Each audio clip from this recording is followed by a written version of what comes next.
Hello दोस्तों, आप सभी का स्वागत है हमारे कृषि विज्ञान यूट्यूब चैनल पर। मैं Sachin Singh, assistant professor, department of agronomy में कार्यरत हूँ। और आज इस वीडियो के माध्यम से जो हमारा QSM यानी कि क्वेश्चन एंड सिलेबस मैपिंग का जो सीरीज हमारा चल रहा है, उसका आज हमारा पार्ट 4 वीडियो है, जो कि हो सकता है लास्ट वीडियो हो। हमने ऑलरेडी 15 प्लस 15 प्लस 15 यानी कि हमने 3 वीडियो जो हमारे लास्ट के थे, उसमें हमने 45 क्वेश्चन को डिस्कस कर चुके हैं और हम बता चुके हैं आपको कि किस पार्ट ऑफ द सिलेबस से क्वेश्चन पूछे जा रहे हैं। और हमने जो 45 क्वेश्चन देखा, हमने ऐसा पाया कि सभी के सभी 45 क्वेश्चन जो है तो सिलेबस से ही पूछे गए हैं। सिलेबस के बाहर एक भी क्वेश्चन नहीं पूछा गया है। आगे के क्वेश्चन भी सिलेबस के अंदर से ही पूछे गए हैं, जो कि हम आपको लाइव करके दिखाएंगे अभी कि किस तरह से सिलेबस के अंदर आपके क्वेश्चन पूछे जाते हैं। इससे आपको यह आइडिया लगता है कि सिलेबस आपके लिए, जो आपका जो प्रिपरेशन है, उसके प्रिपरेशन में सिलेबस का बहुत इंपॉर्टेंट रोल यहाँ पे समझ में आता है कि आपका सिलेबस जो है आपको बहुत अच्छे से पता होना चाहिए।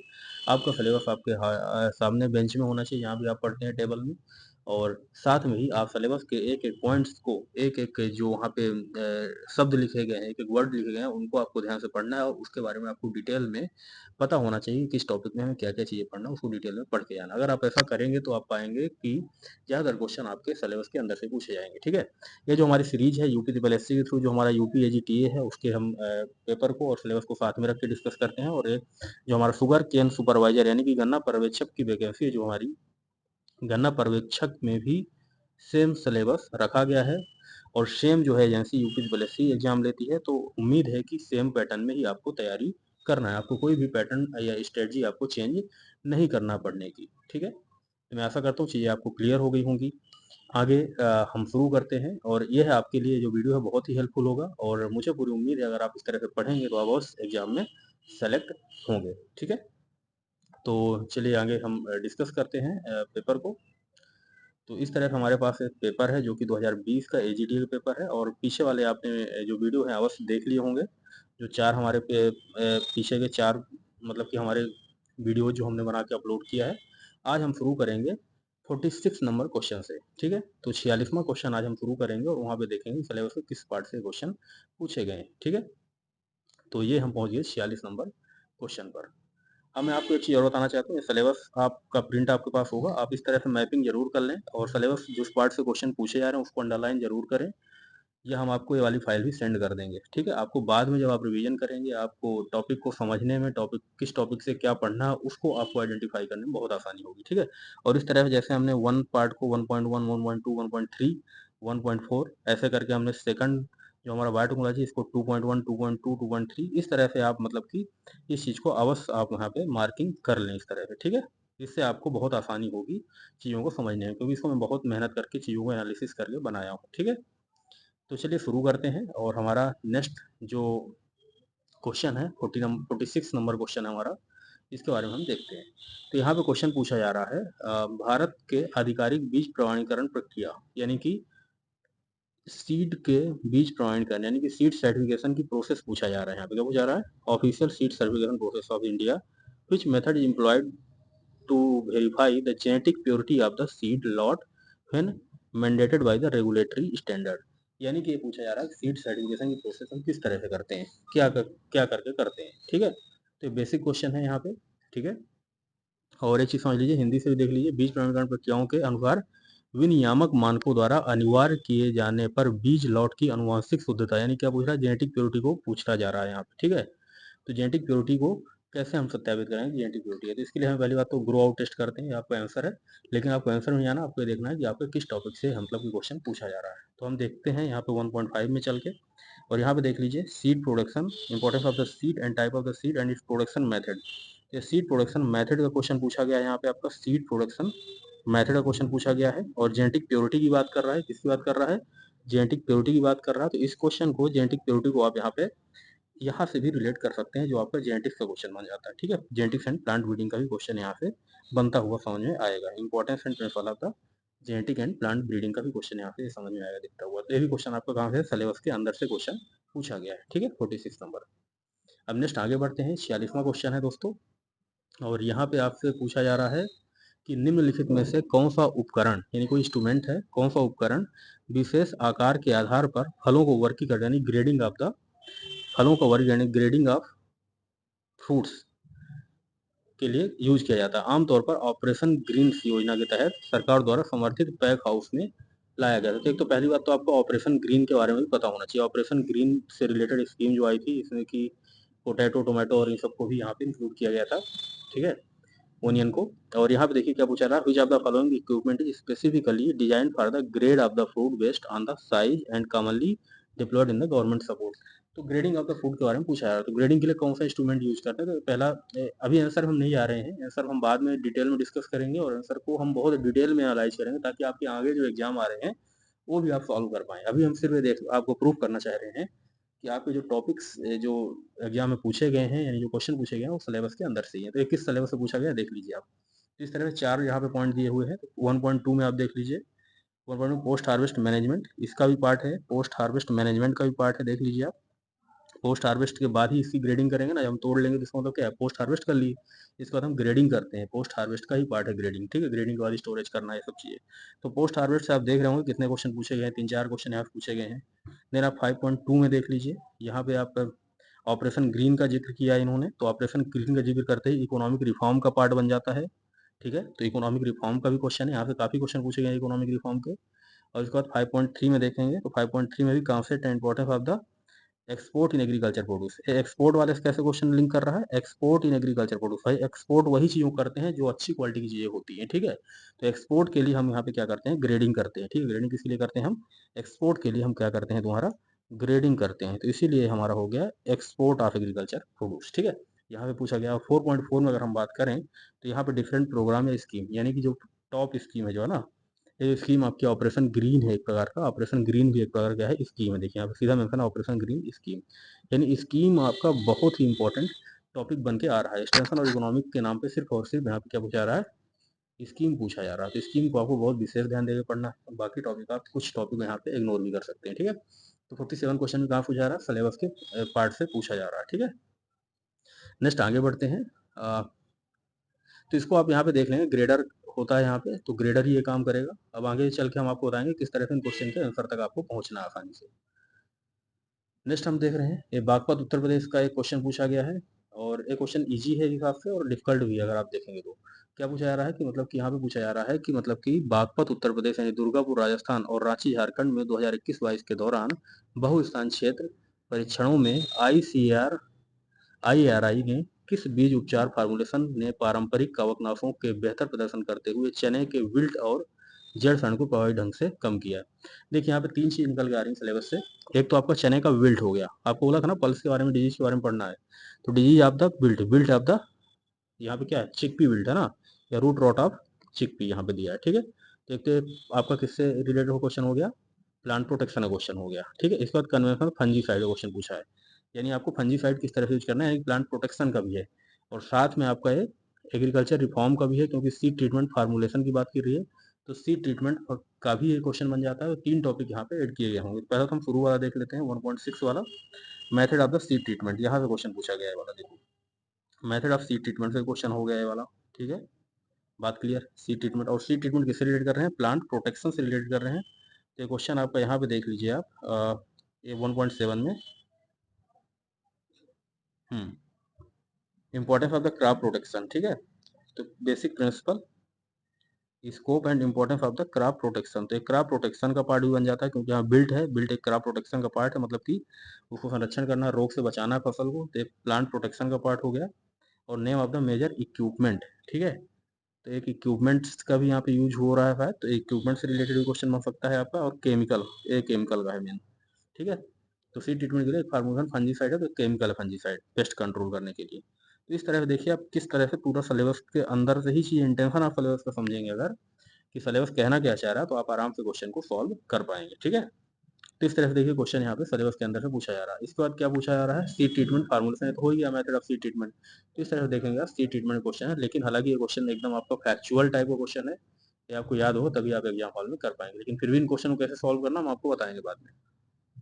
नेक्स्ट क्वेश्चन हमारा 49 नंबर क्वेश्चन है, देखिए यहाँ पे। और हाइड्रोथोइड के बारे में क्वेश्चन पूछा गया है। हाइड्रोथोइड जो होता है तुम्हारा, ठीक है, हाइड्रोथोइड से एक प्रकार का तुम्हारा किससे संबंधित है पूछा गया है, ठीक है। तो एक गटेशन से रिलेटेड हाइड्रोथोइड आपने पढ़ा भी होगा, और एक क्वेश्चन आपका प्लांट फिजियोलॉजी में आता है, और प्लांट फिजियोलॉजी के अंदर भी ये आपका इस पार्ट के अंदर आता है आपका रिस्पायरेशन। जब आपकी तेज हो जाती है, इवेपोरेशन के दौरान आप पढ़ते हैं कि रिस्पायरेशन या मतलब कि ये ज़्यादा होता है तो क्या होता है, सुबह मॉर्निंग के टाइम क्या होता है, लीफ से जो होता है तुम्हारा ड्रॉप जो है निकलती है, इसे कहते हैं गटेशन। तो हाइड्रोथोट्स यहाँ पे जो होते हैं तुम्हारे पोर्स होते हैं, जो रंध्र होते हैं, उन्हें हाइड्रोथोट्स कहते हैं। ठीक है, तो मैं आशा करता हूँ आपको ये चीज़ क्लियर हो गई होगी। ठीक है, तो ये भी क्वेश्चन कहाँ पूछा गया माय डियर स्टूडेंट्स, ये क्वेश्चन पूछा गया आपका सिलेबस के अंदर से ही। ठीक है, सिलेबस के अंदर से क्वेश्चन आपके देखने को मिल रहे हैं। ठीक है, नेक्स्ट क्वेश्चन की बात करते हैं अब। एक एनिमल हस्बेंड्री क्वेश्चन पूछा जा रहा है यहाँ पे, देखिए। तो यहाँ पे क्या पूछ रहा है, पशुधन स्वास्थ्य एवं रोग नियंत्रण कार्यक्रम के बारे में। पशुधन स्वास्थ्य एवं रोग नियंत्रण कार्यक्रम, ये भी कार्यक्रम एक प्रकार का, ठीक है, के अंतर्गत दो खुर वाले पशुओं को प्रभावित करने वाले किस विषाणु रोग को अर्धवार्षिक टीकाकरण के लिए प्राथमिकता दी जाती है। बहुत इंपॉर्टेंट क्वेश्चन, इसलिए गवर्नमेंट अभी न्यूज में भी थी चीजें। ठीक है, न्यूज से ही क्वेश्चन पूछा जा रहा है। ठीक है, खुरपका मुंह का पका ये है, क्या पूछ रहा है, which viral disease affecting the cloven hoofed animal in prioritized for the biannual vaccination under the livestock health disease control programme. तो पहला तो बात क्या हो गया, प्रोग्राम से क्वेश्चन है आपका। ठीक है, किससे है, प्रोग्राम का क्वेश्चन है। ठीक, एक मिनट,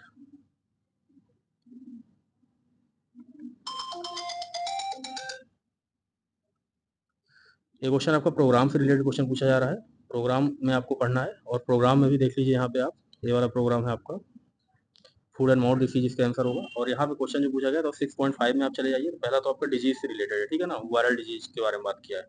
तो 6.5 में सीधा सीधा major disease of the animal की बात की है यहाँ पे, तो एक तो डिजीज हो गया, और साथ में यहाँ पे प्रोग्राम जो है आपके different programme of the extension, यहाँ पे प्रोग्राम से भी क्वेश्चन आपका पूछा जा रहा है, यानी 4.4 से भी ये क्वेश्चन आपका पूछा जा रहा है। ठीक है, तो मैं आशा करता हूँ आपको ये बात अच्छी तरह से समझ में आ गई होगी। ठीक है, नेक्स्ट आगे बढ़ते हैं हम। अगला क्वेश्चन हमारा है, देखिए यहाँ से एमएसपी के बारे में क्वेश्चन पूछा गया। आर्थिक मामलों की मंत्रिमंडलीय समिति, ठीक है, के अनुसार किस खरीफ फसल को 2024-25 सीजन के लिए सबसे अधिक एमएसपी प्राप्त की गई है। तो एमएसपी से रिलेटेड क्वेश्चन पूछा गया है। तो आप जब एमएसपी के ग्राफ को पढ़ते हैं तो आप देख लीजिए, वहाँ पे लिखा भी रहता है किसका कितना इंक्रीज हुआ लास्ट ईयर से। तो वही क्वेश्चन आपसे पूछा गया, तो एमएसपी से रिलेटेड आपको क्वेश्चन पूछा गया है।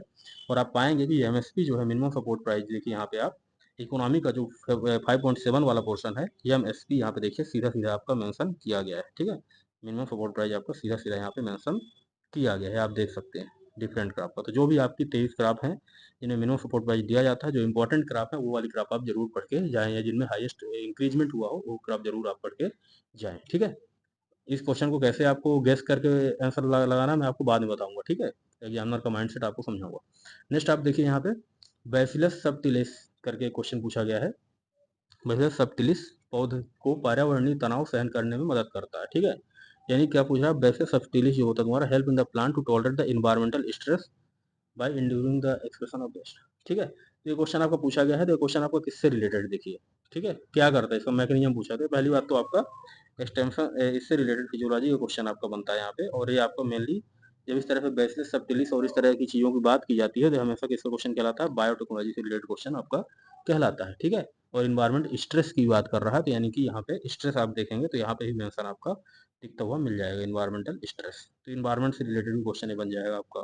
ठीक है, इन्वायरमेंट प्रोटेक्शन हो गया तुम्हारा। ठीक है, इन्वायरमेंट स्ट्रेस से रिलेटेड भी क्वेश्चन है, ड्रॉट वगैरह से रिलेटेड। ठीक है, तो इस तरह से आप देखेंगे सिलेबस से ही पूछा गया। और सिलेबस का कौन सा पार्ट है, यहाँ पे बायोटेक्नोलॉजी का पार्ट है। ठीक है, क्योंकि बैचलर सबटालिस की बात कर रहा है। नेक्स्ट आगे बढ़ते हैं।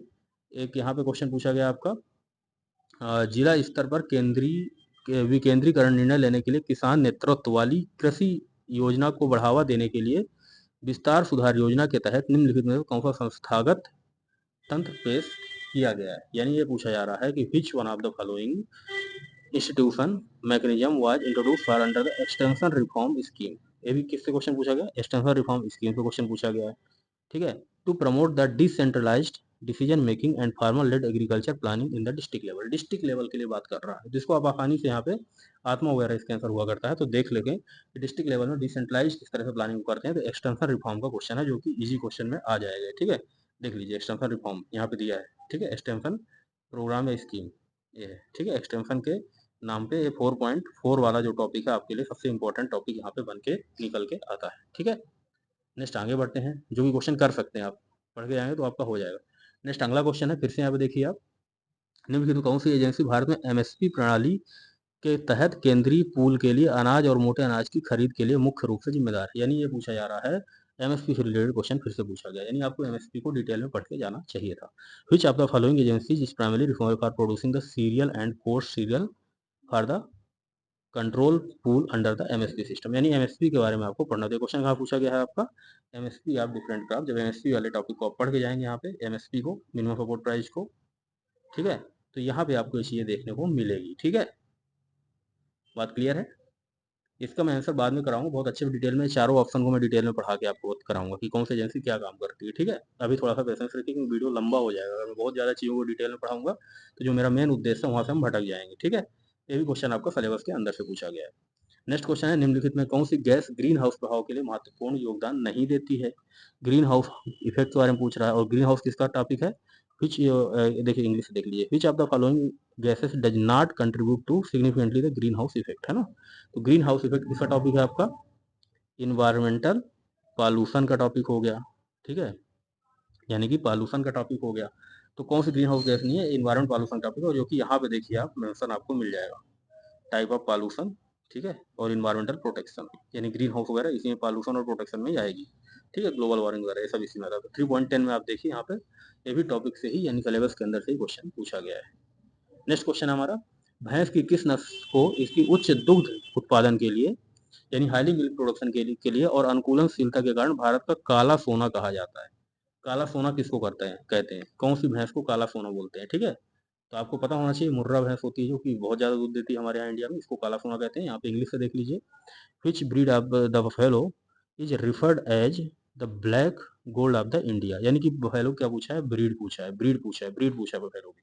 तो बफेलो की ब्रीड कहाँ मेंशन, देखिए, different breed of the domestic animal, ये क्या है, different breed of domestic animal, यानी ब्रीड से क्वेश्चन पूछ दिया इसने इनडायरेक्टली। ठीक है, ये ब्रीड से क्वेश्चन जब आप पढ़े होंगे ब्रीड के बारे में तो आप जरूर पढ़े होंगे कि ब्लैक गोल्ड किसको बोलते हैं। ठीक है, वहाँ पे इस तरह देखिए आप ब्रीड से क्वेश्चन पूछा गया है एनिमल का।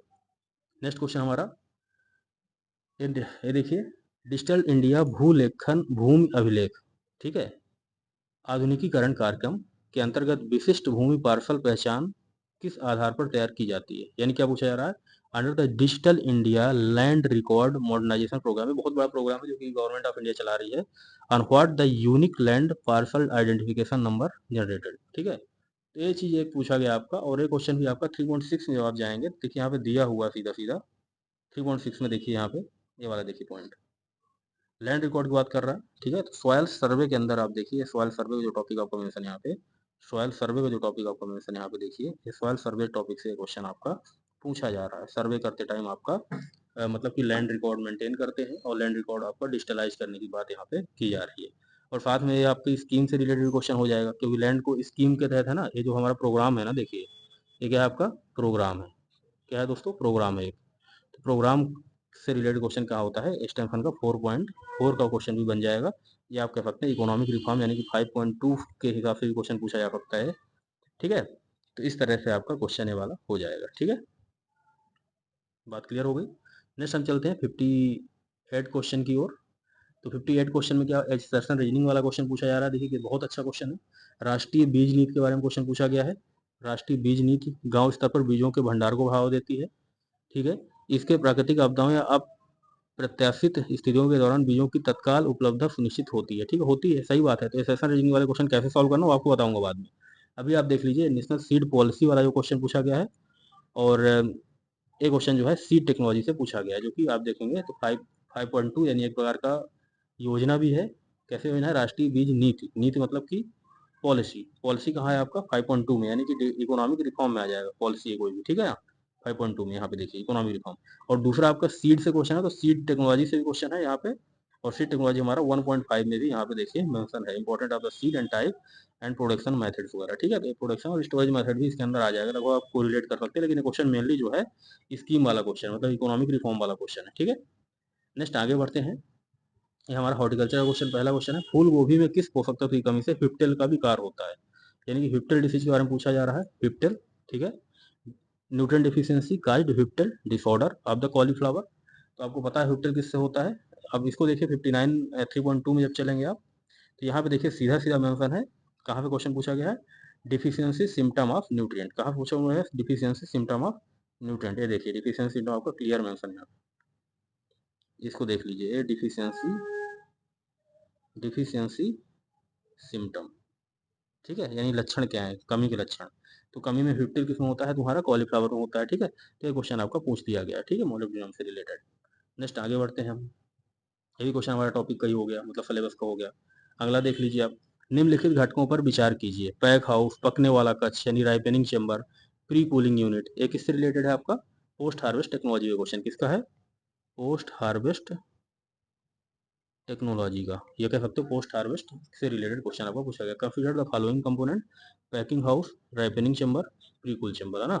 तो क्या पूछ रहा है, which of the following is the integrated post harvest management project. एक तो प्रोजेक्ट हो गया, तो एक तो प्रोजेक्ट के बारे में पढ़ना है यहाँ पे, ये आपका एक्सटेंशन से रिलेटेड, एक्सटेंशन इकोनॉमिक्स का रिफॉर्म हो गया, ठीक है।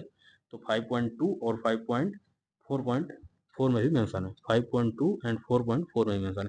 अब ये क्वेश्चन मेनली कहाँ पे लिंक करके पूछ रहा है, ये पोस्ट हार्वेस्ट प्रोड्यूस से क्वेश्चन पूछ रहा है।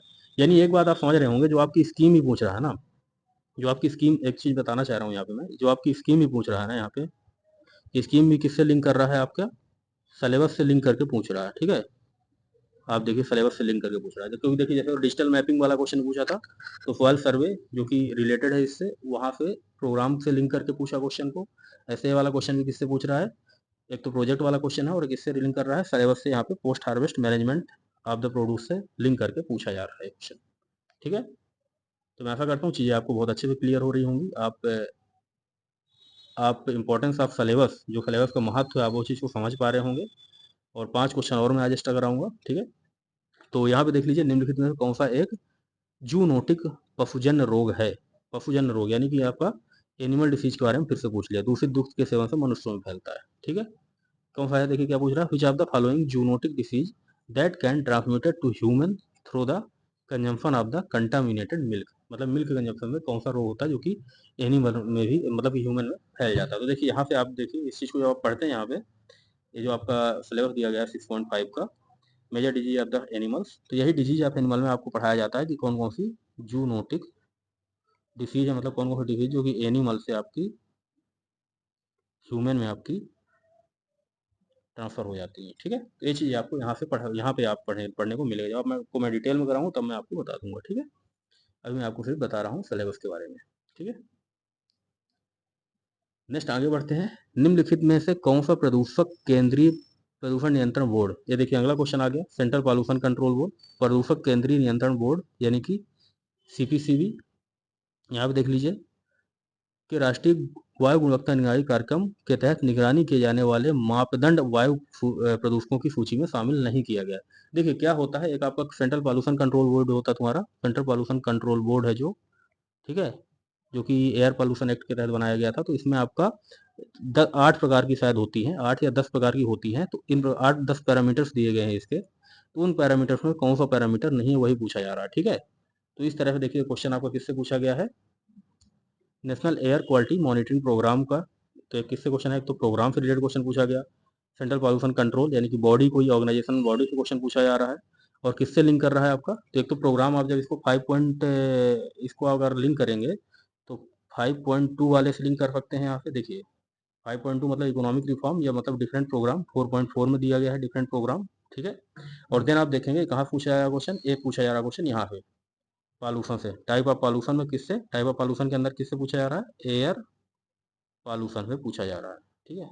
एयर पॉल्यूशन का क्वेश्चन आपका बन के यहाँ से आएगा, एयर पॉल्यूशन का क्वेश्चन है, किसका है, एयर पॉल्यूशन, जो कि टाइप ऑफ पॉल्यूशन में 3.10 में आप देखिए मेंशन है, ठीक है। तो सिलेबस के अंदर से वाला क्वेश्चन भी आपको पूछा गया, यानी आप देख रहे होंगे पॉल्यूशन वाला क्वेश्चन, यानी इन्वायरमेंट के क्वेश्चन, काफी क्वेश्चन पूछे जा रहे हैं इन्वायरमेंट पॉल्यूशन के, ठीक है। लेकिन यहाँ पे ये चीज़ों को अक्सर हम लोग इग्नोर करके चले जाते हैं, यहाँ पे हमें पढ़ाई नहीं जाती है चीज़ें, मैं पढ़ता नहीं हूँ, ठीक है, खुद ही हम लोग नहीं पढ़ते हैं। तो आप देखिए कोई भी चीज़ों को इग्नोर नहीं करना। फिर आपका देखिए अगला फिर प्रोग्राम आ गया यहाँ पे, भारत में राष्ट्रीय कृषि बाजार यानी ई नाम के बारे में पहले ही पूछा था, फिर से पूछ लिया, कब लॉन्च किया गया था। जब आप ई नाम के बारे में पढ़ रहे होंगे तो आप लॉन्च, 2 क्वेश्चन आपके यहाँ सॉल्व हो जाएंगे, मैंने आपको बताया भी था जब आपको मैं तैयारी करा रहा था उस टाइम पे, आप देखें हमारे पुराने वीडियो पड़े हुए हैं इसमें। नेशनल एग्रीकल्चर मार्केट यानी ई नाम, ठीक है, कौन से ऑफिशियली लॉन्च कब किया गया था, ठीक है। तो ये लॉन्च का डेट पूछा हुआ है, इसको आप देखो जब प्रोग्राम पढ़ते तो पढ़ के जाओगे, और ये क्वेश्चन आपका 5.2 से ही क्वेश्चन पूछा गया है, इकोनॉमिक रिफॉर्म से, या आप डिफरेंट प्रोग्राम से भी आप कह सकते हैं इसको, ठीक है। तो इकोनॉमिक रिफॉर्म का 5.2 का क्वेश्चन पूछा गया। तो देखिए इकोनॉमिक रिफॉर्म से कितने क्वेश्चन पूछे जा रहे हैं, ठीक है। इसका आप रिलेवेंस समझ पा रहे होंगे सिलेबस का। अगला क्वेश्चन है फिर से, मूंगफली आधारित पनीर, यानी मूंगफली से कोई पनीर बनाई जा रही के उत्पादन के लिए ICAR central institute for the post harvest engineering technology CIPHET जो होता है, विकसित प्रौद्योगिकी के बारे में निम्नलिखित में से कौन सा कथन सही है। यानी सीफेड में कोई सीफेड जो होता है तुम्हारा, जो central institute for the post harvest engineering technology जो है, यहाँ पे कोई टेक्नोलॉजी को एक डेवलप किया है जो कि किससे रिलेटेड है, ठीक है ना, पनीर से। तो पनीर बनाने के लिए देखो ये क्वेश्चन दे रहा है आपका। तो ये क्वेश्चन आपका 1.3 में जब आप जाओगे, 1.3 में जाओगे आप, तो 1.3 fruit and vegetable preservation and processing, ये प्रोसेसिंग का पार्ट हो जाएगा, ठीक है, पनीर। ये आप कह सकते हो यहाँ पे मिल्क प्रोडक्ट में भी आ जाएगा ये पनीर, ठीक है। यहाँ पे आप देखिए मिल्क प्रोडक्ट में भी पनीर का ये आ जाएगा, milk production and it's distribution, ठीक है। तो मिल्क से रिलेटेड प्रोड्यूस ही है, ठीक है, पनीर। तो इसको भी आप यहाँ पे लिंक कर सकते हैं। और मेनली जो क्वेश्चन है आपका यहीं से ही है, फूड प्रोसेसिंग से रिलेटेड क्वेश्चन है। आप पनीर के रूप में आप मतलब कि सोयाबीन के ये इसको आप मतलब कि ये कर सकते हो, क्योंकि ये पोस्ट हार्वेस्ट इंजीनियरिंग टेक्नोलॉजी ने आपका बनाया है, यानी कि पोस्ट हार्वेस्ट से ही क्वेश्चन है, यहाँ पे क्वेश्चन है, सीधा सीधा आपको पता चल रहा होगा, ठीक है, कि पोस्ट हार्वेस्ट मैनेजमेंट प्रोड्यूस। तो पोस्ट हार्वेस्ट मैनेजमेंट यानी पोस्ट हार्वेस्ट इंजीनियरिंग टेक्नोलॉजी, मतलब ये जो आपकी आईसीआर का सेंटर है इसी के ऊपर काम करता है। तो सीधी बात है कि यहीं से क्वेश्चन आपका पूछा गया इस टॉपिक से, ठीक है। तो 1.2 1.3 दोनों से ये क्वेश्चन आप लिंक कर सकते हैं, ठीक है। अब नेक्स्ट आपका देखते हैं, यहाँ पे इसका आंसर नाना आपके है, लेकिन अगला क्वेश्चन देखते हैं। निम्नलिखित में से कौन सा जैव उर्वरक फलीदार पौधों के साथ सहजीवी संबंध या सहवास में नाइट्रोजन की स्त्रीकरण को करता है, यानी कोई कि कौन सा नाइट्रोजन फिक्सिंग बैक्टीरिया है, नाइट्रोजन फिक्सिंग बैक्टीरिया के बारे में पूछा जा रहा है। देखिए तो राइजोबियम हो जाएगा इसका आंसर। एक बार देख लेते हैं, which of the following bio fertiliser fix the nitrogen in symbiotic association of the legume. तो बायो फर्टिलाइजर से रिलेटेड क्वेश्चन पूछा गया है एक तो, ठीक है। लेग्यूमिनस प्लांट से क्वेश्चन पूछा गया है, ठीक है। तो यहाँ पे आप देख लीजिए मेंशन है आपका सिलेबस में, लास्ट क्वेश्चन जो हमारा 65वां क्वेश्चन है 3.4 में आप जाएंगे तो ये बायो फर्टिलाइजर का ये टॉपिक से आपके क्वेश्चन पूछे जा रहे हैं, ठीक है। तो मैं आशा करता हूँ मेरे प्यारे दोस्तों आपको ये चीज़ें समझ में आई होगी, सिलेबस का क्या इंपॉर्टेंस है, ठीक है, आपको समझ में आया होगा। प्रीवियस ईयर क्वेश्चन पेपर को किस तरह से हमें एनालिसिस करके पढ़ना है उसके बारे में आपको मैं अगली सीरीज में बताऊंगा, कि जो हमारे पुराने क्वेश्चन पेपर हैं, प्रीवियस ईयर क्वेश्चन पेपर हैं, आपको किस तरह से एनालिसिस करना है नेक्स्ट ईयर के लिए, ठीक है। उसके बारे में आपको बताऊंगा। तो आप इस पेपर को मैं पूरा एनालिसिस कराऊंगा, एक एक करके आंसर भी कराऊंगा, किस तरह से सिलेबस से और क्या टॉपिक को इनके अंदर तैयार करना है, ये सारी चीज़ मैं आपको बता दूंगा। और साथ में आपके नोट्स किस तरह से बनाना है, क्या लिखना है नोट्स में, सारी चीज़ नहीं लिखना नोट्स में, वो उसके बारे में बात करूंगा।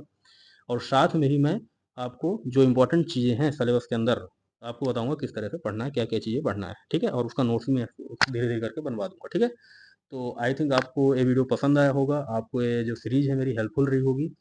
अगर आपको हेल्पफुल रही है तो आप इस वीडियो को लाइक करें, कमेंट के माध्यम से हमें फीडबैक दें कि कैसा और हम क्या इम्प्रूव कर सकते हैं इनमें, ठीक है। और आपको किस तरह से हेल्प कर सकते हैं, और साथ में अपने दोस्तों के साथ भी इस वीडियो को आप शेयर करें, ठीक है। Thank you so much.